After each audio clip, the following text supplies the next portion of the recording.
We're here tonight for an update on emerald ash borer, and here it is, live and in person, taken 2 weeks ago when we were called out to look at a tree.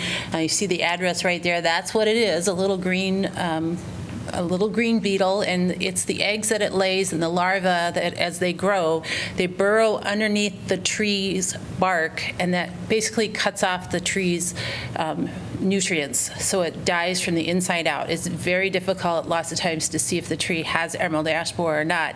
We do have some examples, though. Take all these pictures taken in within the last 2 weeks. This is the tree that just had the beetles in it. You can see how this is taken in mid-August, and it's thinning out all over. This one shows, you see it looks on the bottom like there's some healthy growth. Well, that's actually part of the regrowth after it starts to die, and that's not a sign of health in this case. Problem here, obviously, look how it's sitting with a transformer right around it. Lots of these are big and somewhat difficult. Here's another one you can see on the right side. You can see how the crown is thinning out. Some of it still looks healthy, but a good portion of this tree is already dead. You can see on the left side it in comparison to what other healthy trees around it look like at this time of year. Church Street again, same thing. You see the one on it's the same tree from two different directions. This one we got called out to do a tree pruning and didn't realize it had emerald ash borer until we went out and to prune it because the homeowner told us that branch was hanging over the street. We got out there, took the branch down, and guess what? It had emerald ash borer in it. Here it is at 600 Market Street, looking up at the trees from down below. Once again, all those empty branches are signs. So here's the thing, it's here. But we want to make sure, or I want to make sure that we dispel some of the information or some of the untruths that are out there about this. First of all, we've been hearing from the public, don't cut down all our ash trees. That has never been our goal, and we don't have a plan to cut down all ash trees at any one time. That was an earlier strategy from a lot of cities when emerald ash borer was first discovered. That has never been our strategy here. We take the trees out as they decline in health to a point where they become a public safety hazard, and I'll talk more about that as we go through. Secondly, people say it's the easy way out. That's why staff wants to cut the trees down. I just got to say, I've got a lot of our forestry staff back here, and if there's a staff that's, first of all, well-educated and well-qualified in what they do, but also that just loves trees. We get it. We get it that in certain neighborhoods, this is a big impact. We hate to take down any tree ever, and having to know that we're going to take down a lot of them is difficult for us, too. It's important to know that there's two different answers to the questions. Are we taking down all the ash tree? No. But if you ask me, do I think we're going to lose most of our ash trees? The answer is yes, probably over the next 10 years, 10 or 15 years. We're going to lose a great portion of them. One more picture that shows how the tree canopy is starting to fail up above. Why is that a problem? Well, did you see all the trees that came down last week with our 80-mile-an-hour winds? This is a real hazard throughout the city in a lot of locations. So that's part of why we have to take trees down when they get to this point. How did we get to emerald ash borer as it is? Really a lesson not learned through Dutch elm disease. Cities planted lots of elm trees. Dutch elm came through, killed most of them. So the new magic tree to replace all of them was the ash tree. So that's why you see entire neighborhoods planted in ash trees. They were symmetrical. It makes a really pretty look down the street. We get it. That's why they were all done. But lesson not learned. And really that becomes the gist of what our recommendation is to make sure we have a very diversified tree cover throughout the city so that we don't have to deal with this in such a huge impact in the future. So where are the ash trees? I'm going to show you the next slide, and it's going to look like a lot of trees, but hang on, there's more to the story. Here's from our tree inventory. Here's where the significant ash trees are distributed in Iowa City. So you can see they are actually all over the city, some neighborhoods more than others. Significant in that it is larger than, help me out here. Essentially 1 inch in diameter. Yeah, so larger than 1 inch in diameter. When we talk later about ones that are possibly treatable, we don't treat even those small ones though, because we feel like those can be replaced fairly quickly. But here's where they're at. But if there's something to the story that I want to make sure everyone realizes, Here's the percentages of trees right now, of different types of trees in our tree canopy. So ash tree is not the most prevalent tree out there. In fact, it's tied with like 5 different species for the second most prevalent. Maple is by far. So the other thing we're hearing a lot lately is, man, those foresters don't want us to plant maple trees. This is why. We don't want too much of any one type of tree out there. This is the basis for staff's recommendation not to spend a lot of money chemically treating the ash tree. Of those top 3 or 4 species up there, each one of them has some kind of disease or risk factor coming at them, and either right now or coming soon. If we decide to treat one type of tree, do you want us to do that for all? Because each one of these infestations or tree diseases comes with their own options for treatment. We really feel like the better way to do it is to diversify the overall tree canopy. So as you lose some, you don't lose them all in any one street. Here's a timeline of emerald ash borer and how it's affected Iowa City. So it was discovered in the United States in 2002. In 2004, our city forestry staff, a couple of them sitting back there, identified it and stopped planting ash trees in the city of Iowa City in 2004 on public lands. That's a really early response. So when people say we didn't know this was coming, we've been responding for a long time. 2010, first seen in Iowa. 2014, the first beetle identified in Iowa City. We weren't actually put on the list of infected counties at that time. That didn't happen until 2016. But notice the bars over to the right. That is the orange is our tree removals, and the green is our tree plantings. Now, there's a lot of rumors out there that we have an EAB tree removal contract.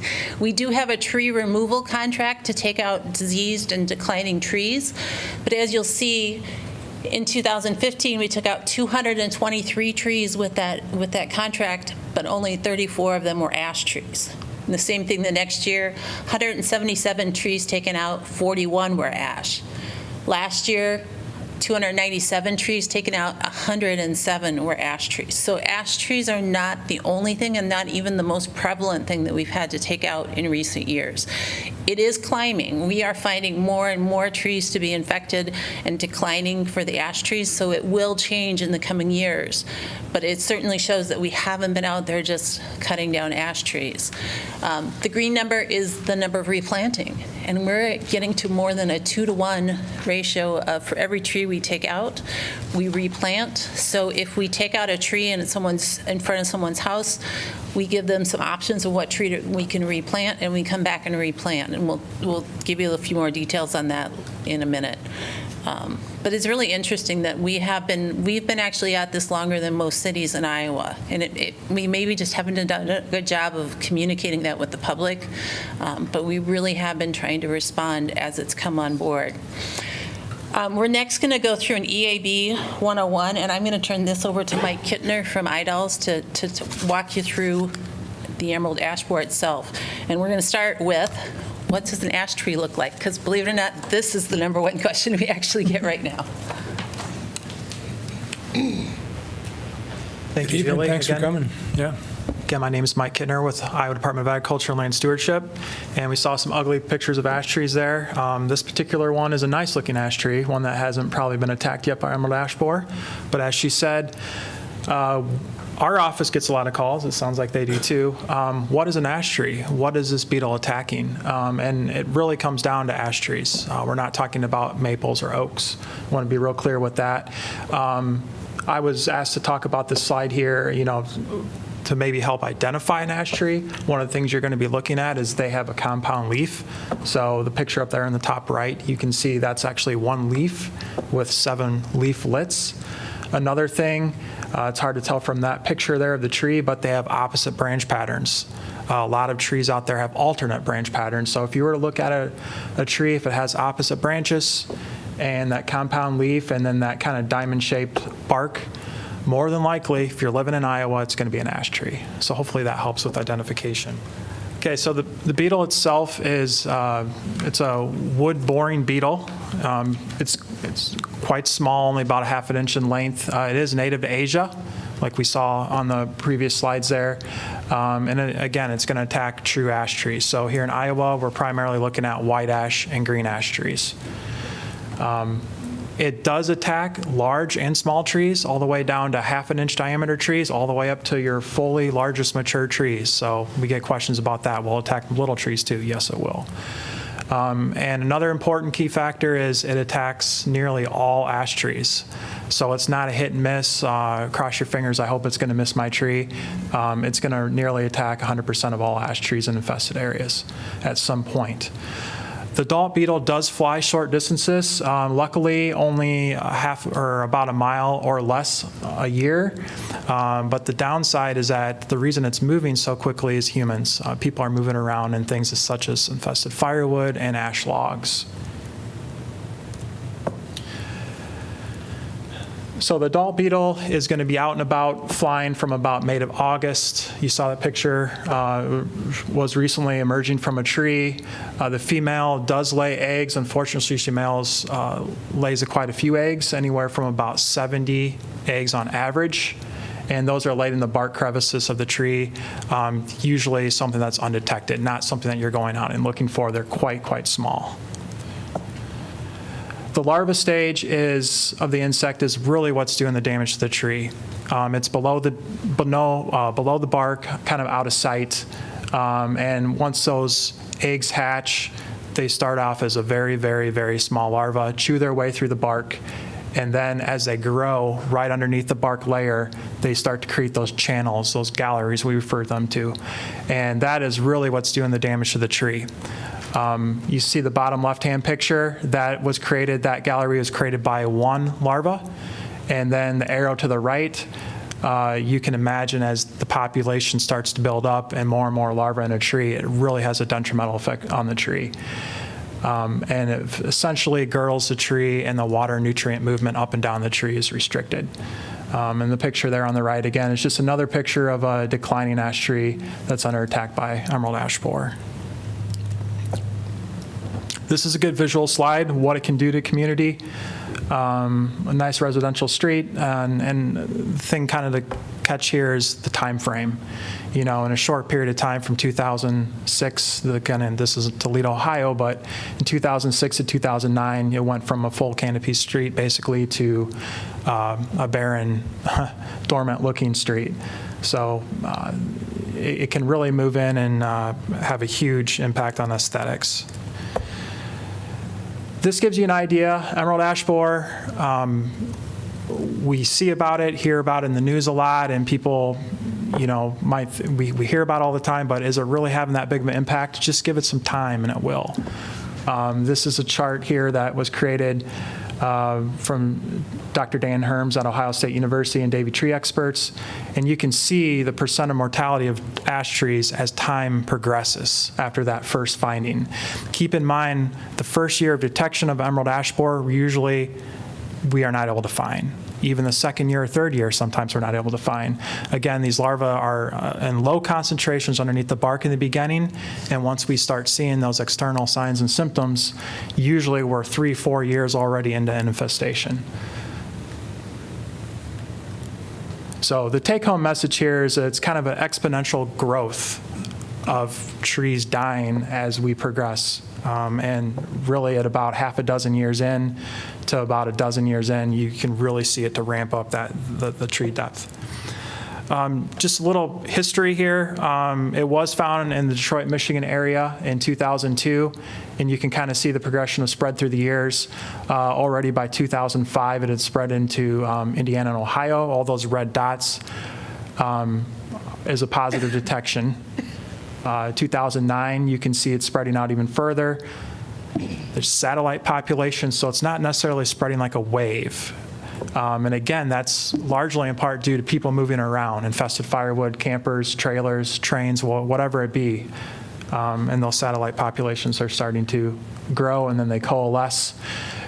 2014, and then 2018, and it's over in over 30 states at this time.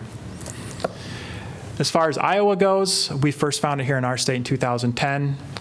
It stayed luckily up in the county there in the northeast part of the state, in Alameda County, for the first 2 years, and then we just started detecting in other counties in 2013, 2014, and then there's all the way to last year, 2017. So all the counties that are designated in red there have at least one or more emerald ash borer confirmation in that county. You can see by looking at this map, again, from the timeline that Julie shared, emerald ash borer was found in Johnson County, more specifically Iowa City in 2016.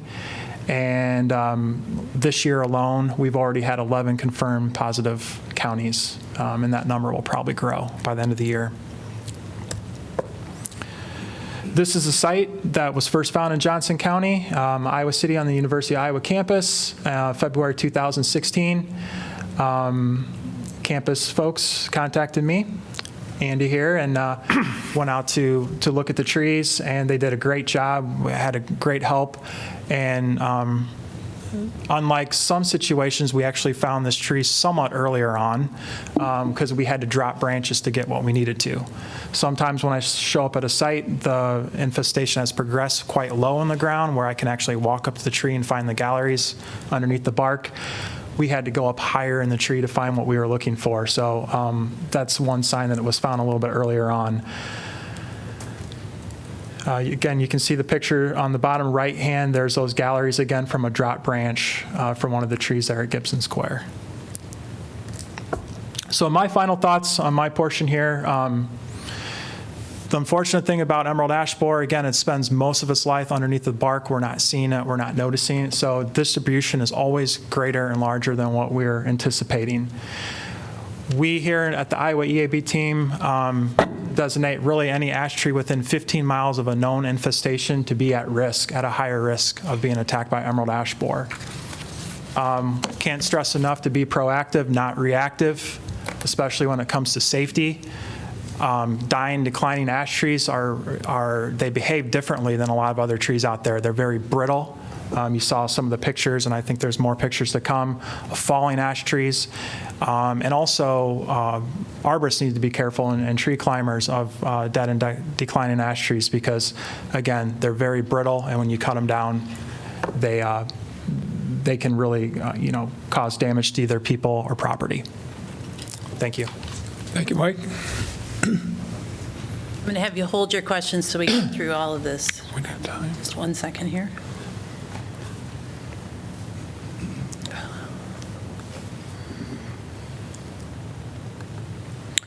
Okay. So I'm going to take a few minutes to talk about why we remove trees and what our process is here in Iowa City to give people a better understanding of why the trees are coming out. So first of all, we don't really want to take down any trees that we don't have to. So the number one reason trees are taken down is that we feel that they're a public safety hazard. They become a condition, they either have hangers over a trail. You see the one on the right, that's a picture from Chicago, but we do see that throughout our park system. We want trails and roads to be safe. If the tree is declining in condition due to disease or infestation, we take it out, no matter if it's been treated, no matter what. If it's become a safety hazard, it has to come out. We lose a lot of trees because of storm damage. Last week's winds, we had over 100 calls on trees when we had the 80-mile-an-hour winds that night, as you can imagine. And then we do take out a certain number of trees for public improvement projects, street projects, park projects, sometimes mean taking out a tree. And that is one instance where if we have to choose between two trees and we try to move things around so we don't impact trees, but ash trees kind of score more points, we tend to take those out more than other trees within the parks or streets if we have to make a choice between two. But that's really the only time we would take out an ash tree that isn't showing signs of decline, is to make way for some project. Okay, let's talk storm damage. I'm going to have Zach actually talk you through the next couple slides. Thank you. So this is not an ash tree. This is actually a walnut tree, a black walnut tree on South Lucas Street. So this tree did come down in the storm last week, and this was the main culprit for the power outage that folks had experienced. So you can see, obviously, it did some damage to this vehicle, took out the power pole. One thing that doesn't really show up in the picture is across the street, it impacted actually a green ash tree, private ash tree, uprooted it somewhat and basically made it not structurally sound. When the arborist was removing this tree and then removing the other tree, they found emerald ash borer in the private green ash tree, and it was a completely healthy looking tree. The thing to think about here is, like Julie said, with storm damage, these trees can definitely get compromised, either if the root systems are impacted one way or the other, or if they're infested. This photo is from 316 North Dodge Street. This is actually a tree, again, that sustained some damage in last week's storm. This is one that staff noticed when they were out on their 100-plus calls, and they went to just go clean up the branch, and in doing so, our protocol is any ash tree that we work on, we bark peel it, we inspect it to see if it is infested, and indeed, this tree is infested, and I have a sample of it here if you want to look at it. And this is a perfectly looking healthy ash tree. This was not one on our inventory that had any conditions other than fair or good, showing no signs of infestation whatsoever. This is 729 Market Street. This is a good example of a street tree that has some issues either from some mechanical damage in the past, either a mower or a vehicle or some kind of piece of equipment damaged that tree. You can see in the background, there's a driveway, there's a street, and there's a sidewalk. That tree has some compromised structural integrity at the root system. These are the things that we look for as far as judging what makes a good tree, or one that should get removed. This is one that's on our current contract because it also is showing signs of infestation. All right, so back to what our focus has been on overall tree canopy, and it has been on planting and diversity. This shows, again, the number of tree removals versus tree plantings. I also want to bring out again that EAB isn't the only tree villain out there right now. These are other things that are affecting our trees now and will be soon. The gypsy moth, the Asian longhorn beetle, bur oak blight, oak wilt. So other than ash trees, we have these other things headed our way. Our forestry staff is just as concerned about these as emerald ash borer. But let's talk specifically about emerald ash borer, since that's what we had specific questions about. Walk you through some of the management options, and there are lots of options, and we want to make it clear that whatever you'd like to do, we'll do. We want to, give you our recommendation, but in the end, obviously, if you want us to treat more or treat less, we will. The management options on the left, that used to be that you identified emerald ash borer in one tree, and you clear cut all the ash trees in the area. That's from very early on in the 2000s that they did that. There are not many communities that are doing that anymore, and that has never been the case here or the plan here. The middle option, the remove as they deteriorate, is what we've been doing. We remove and then we replant in similar or close location nearby with a different species of trees. That not only gives us diversity of species, it gives us diversity of age of trees along those streets. So I've heard, there's a lot of people concerned we're going to lose the ash trees. It's going to take, 50, 100 years to grow back. True. But you know what? Back in 2002, we started planting, or 2004, we started planting other trees to get ready for this. So we already have some that are 12, 15 years old. So it won't be forever. And then there is the option for chemically treating ash trees. There's also chemical treatment options available for these other types of trees. We estimate, and we'll go through all the data from the tree inventory, or some of it, in a little bit, but to treat the trees that are good candidates for treatment in all of our street trees and parks is we estimate about $50,000 a year. And that's just a really rough estimate. And that would be needed to be repeated every 2 to 3 years. We looked into research. We'd gotten some from John, some from the mayor. We looked at some studies from Michigan State, and there's a lot of information growing out there about chemical treatment. As a staff, we still don't recommend it as a wholesale option for the entire city. I think it's a good option for some, if people want to do it to their own trees. I don't have a problem with that. But we have some concerns about doing it on a large scale, and that is, as we talk about use of city resources, we really are going towards that diversification, so the remove and replant with a broad spectrum of trees. We're worried about some of the environmental impact on pollinators and other species. It's been studied, and there's more studies coming out every day, so what I tell you tonight could change tomorrow, but I'm just not sure there's quite enough out there. It's a commitment to long-term treatment plan, of all the cities that are using it. We've talked with them, and they see it as a stopgap measure. So they're going to treat these to hold off so that they can spread out the removal of ash trees, and I get that. But just remember, that's only about 8 or 9% of our tree population, and we have other things to worry about too. Once you stop treating an ash tree, it becomes susceptible again for the EAB. It used to be, we thought that it would pass through. You hold off until it passes through. Well, we even talked about there's been Dutch elm disease found here in the last year. So that's a disease that was here 30 years ago, and it's still active. So we think that emerald ash borer will be similar. What do we do when we take out a tree from the street tree? Just so you know, our forestry staff takes this very, very seriously. Raylan's back here. She's the one who tries to contact all of the homeowners before we take out the tree. The one exception would be if it's fallen over on a car or it's causing a power outage or there's an emergency. But we try to meet them in person. We make a phone call or we send a letter. We take lots of steps to make sure that people know their tree's coming out.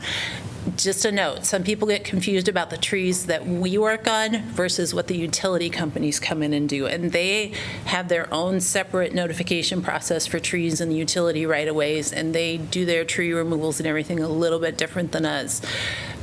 We take a lot of care to make sure the neighbor knows and that they have an option to help pick out what tree they'd like to have replaced there. It doesn't happen immediately. Sometimes it takes 6 months to a year to get back or to get the stump ground out and get the new tree, but we do go back with a replacement tree.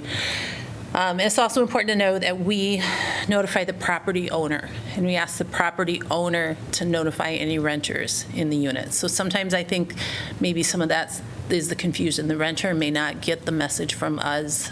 They should be getting it from their landlord, and we don't know that always happens. Briefly, here's some examples of what other cities are doing. There is a whole range of treat versus not treat, and it's changing every day. Minneapolis was one of the first ones where EAB was discovered, so of course they clear-cut their trees.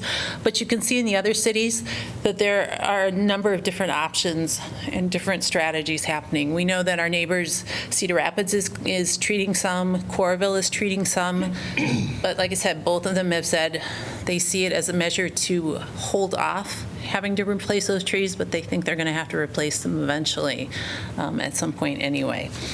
We were also asked to look at Grand Rapids, Michigan, and their what they do, and so I'll have Zach talk about that. Yeah, so Grand Rapids discovered EAB in 2007.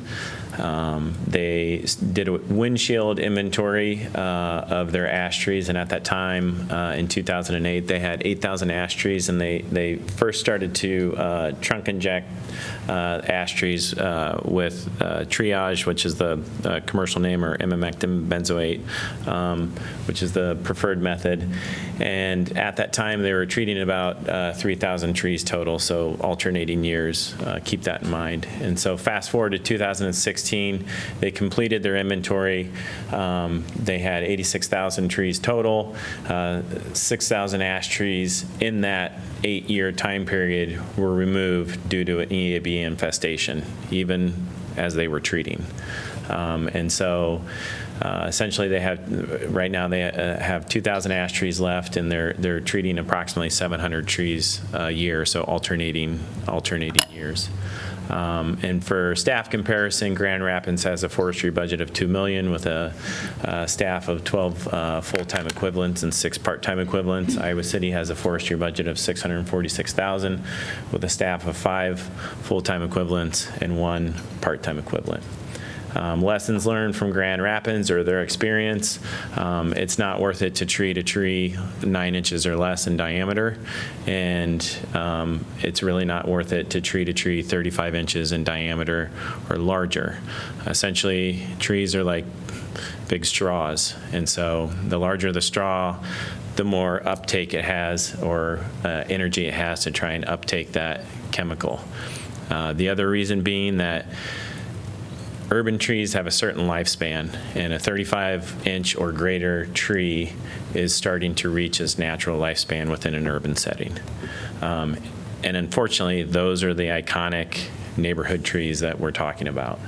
And in their experience, treatment is for the life of the tree. Yeah. So we'd like $2 million next year, just saying. So let me take you through a few more slides about our tree inventory. Everybody's been anxious. We've done a tree inventory over the last year and a half. We have some of the data. First of all, people want to know, will it be available online? The answer is yes. We're still working out some glitches in the software. So our goal is by the end of the year, hopefully sooner.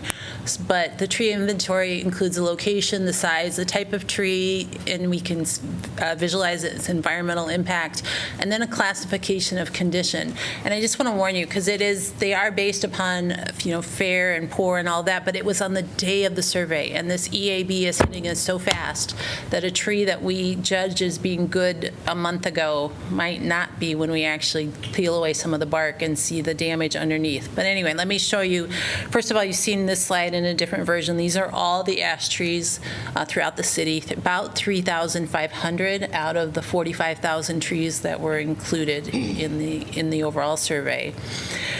These are the trees, ash trees, that were judged to be in marginal health, so not ready to be taken down yet, but to be watched. And I'll go back through these so you can look at them again. These are poor health ash trees. These are ones that we're currently in the process of taking down because we feel like they are public safety hazards.